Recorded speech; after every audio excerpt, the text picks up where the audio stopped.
extreme of nihilism. To speak of the 18 emptinesses is to hit the target right on. To speak of 10 or 15 emptinesses would likewise provoke doubts, but this is not at issue. Moreover, good and bad dharmas exist in definite numbers.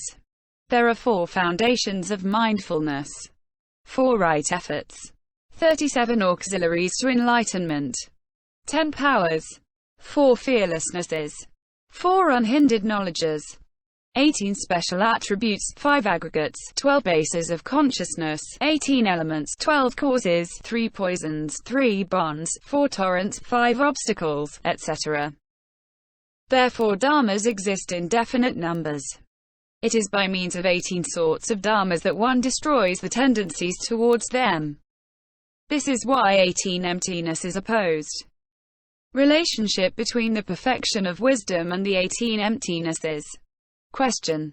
Prajna parameter and the 18 emptinesses are either different or the same. If they are different, then what is this prajna parameter distinct from the 18 emptinesses? See what the Buddha said. What is this prajna parameter? It is the emptiness of form, the emptiness of feelings, concepts, volitions, consciousnesses, and so on up to the emptiness of the cognition of all the aspects. If they are not different, why does the Prajna Paramita Sutra say here that the bodhisattva who wishes to become established in the 18 emptinesses should exert himself in the Prajna Paramita? Answer. There are reasons to say they are different and there are reasons to say they are the same. 1. They are different.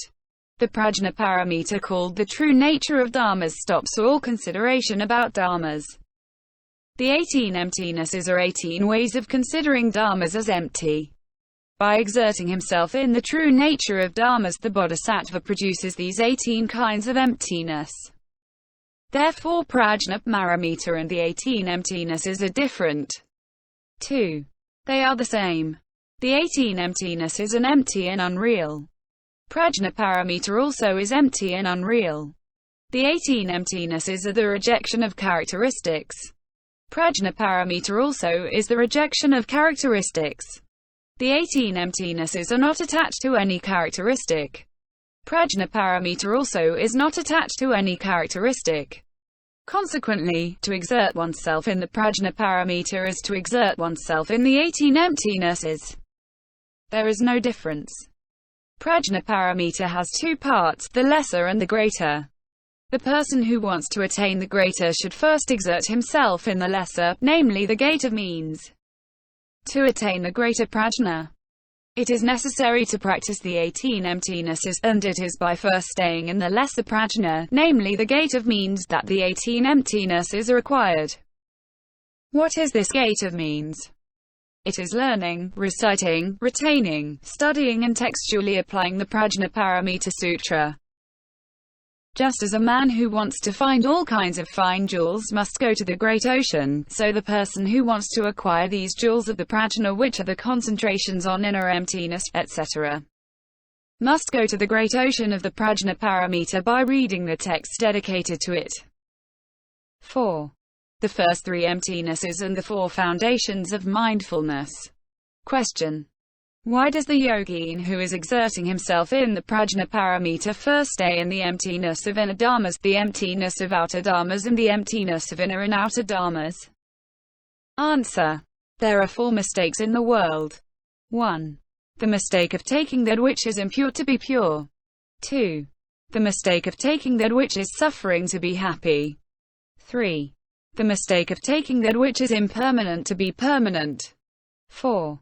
The mistake of taking that which is not a self to be a self.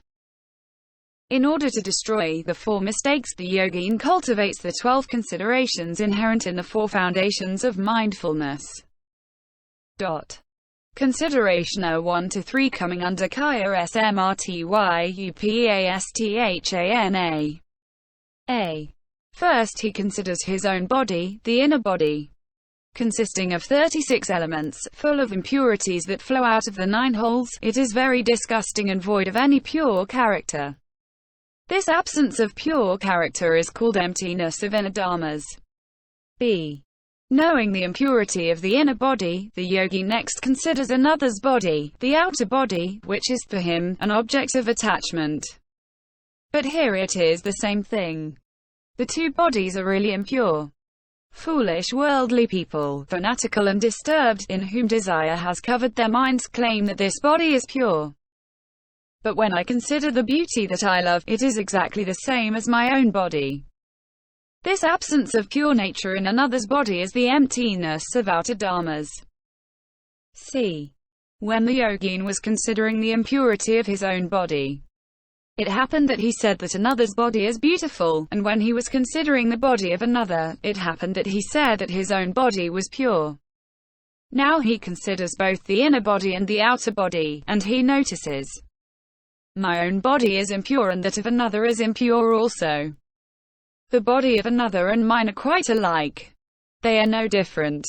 This absence of pure characteristic characterizing both one's own body and that of another is the emptiness of inner and outer dharmas. Considerations 4 to 6 coming under Vedana Smrti Sthana. A. The yogi knows by reflection that the inner body and the outer body are both impure, but indecisive people cling to it because of a group of feelings, namely, pleasant feeling. This group is a lot of suffering, but fools consider it to be happiness. Question. But the three kinds of feeling, Sukhavadana, Dukkhavadana, Adhika Sukhavadana, are all included in the external bases of consciousness. Why is it said then that the yogi considers the internal feeling? Answer. First, the meeting between the six objects and the six organs gives rise to a happiness called external happiness. Then, extreme desire, penetrating deeply, gives rise to a happiness called internal happiness. In addition, the happiness that has internal dharmas as condition is called internal happiness, and the happiness that has external dharmas as condition is called external happiness. In addition, the happiness associated with the first five consciousnesses is called external happiness, and the happiness associated with the mental consciousness is called internal happiness. The coarse happiness is called external happiness, and the subtle happiness is called internal happiness. These are the distinctions between internal and external happiness, and they are also valid in regard to unpleasant feeling and neither unpleasant nor pleasant feeling. Moreover, the yogin reflects and wonders whether this internal happiness really exists or if it is imaginary. He recognizes that it is just suffering to which the name of happiness is applied. Furthermore, the yogin reflects and wonders whether this internal happiness really exists or whether it is imaginary. He recognizes that it is merely suffering to which the name of happiness is given out of habit. Why? Because this happiness, coming from unfortunate causes and conditions, itself arouses a painful fruit of retribution. The happiness of which one is never satiated is suffering. Furthermore, when a person suffering from scabies scratches himself or approaches a fire, the slight suffering that he momentarily experienced is followed by a physical suffering and becomes a great suffering. What the fool calls happiness, the wise man sees in it only suffering. In the same way, people, victims of the error consisting of taking what is suffering to be happiness, cling to the happiness resulting from the five objects of enjoyment, and their passions increase. For this reason, the yogin does not see happiness and considers only suffering, like a sickness, a boil, an ulcer, a thorn. Furthermore, since happiness is rare and suffering frequent, the small amount of happiness does not appear and is therefore called suffering. It is like a co of salt thrown into a big river. It loses its salty characteristic and is no longer called salty. Finally, happiness is so poorly established that there is doubt about it. What one person considers as happiness, another person considers as suffering. And what the other person considers as happiness, the first person considers as suffering. That which one gains is happiness, that which one loses is suffering. That which the fool takes to be happiness, the wise man takes to be suffering. Seeing the torments of happiness is suffering. Not seeing the defects of happiness is happiness. Not seeing the impermanent nature of happiness is happiness. seeing the impermanent nature of happiness is suffering. What the person not detached from desire takes to be happiness, the person detached from desire takes to be suffering. Therefore the yogin considers happiness as suffering. He considers suffering to be an arrow piercing the body. He considers the impermanent and changing characteristics of that which is neither suffering nor happiness. Considering the threefold feeling pleasant, unpleasant, neither pleasant nor unpleasant in this way, he mentally rejects it, and this is called the emptiness of internal feelings. BC. His considerations on external feelings and on both internal and external feelings are similar. Considerations 7 to 9 coming under Treatise Smrtyupastana. The yogin has this thought. If happiness is suffering, then who experiences suffering? Having reflected, he knows that it is the mind that experiences it. Next, he considers the mind in order to know if it is true or false. He notices that the mind is impermanent and has production, duration and disappearance are characteristics. The mind of unpleasant feeling, the mind of pleasant feeling and the mind of neither unpleasant nor pleasant feeling each constitutes a different moment. When the pleasant mind disappears, the unpleasant mind arises. The unpleasant mind lasts for the space of an instant and, having lasted, it disappears.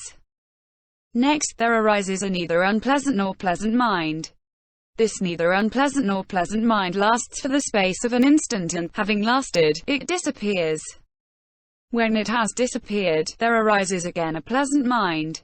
The three feelings being impermanent, the mind also is impermanent. Furthermore, the ascetic knows that there are minds of lust or non-lust, of hatred or non-hatred, to delusion or non-delusion, distracted or concentrated, fettered or liberated, and he knows that these minds each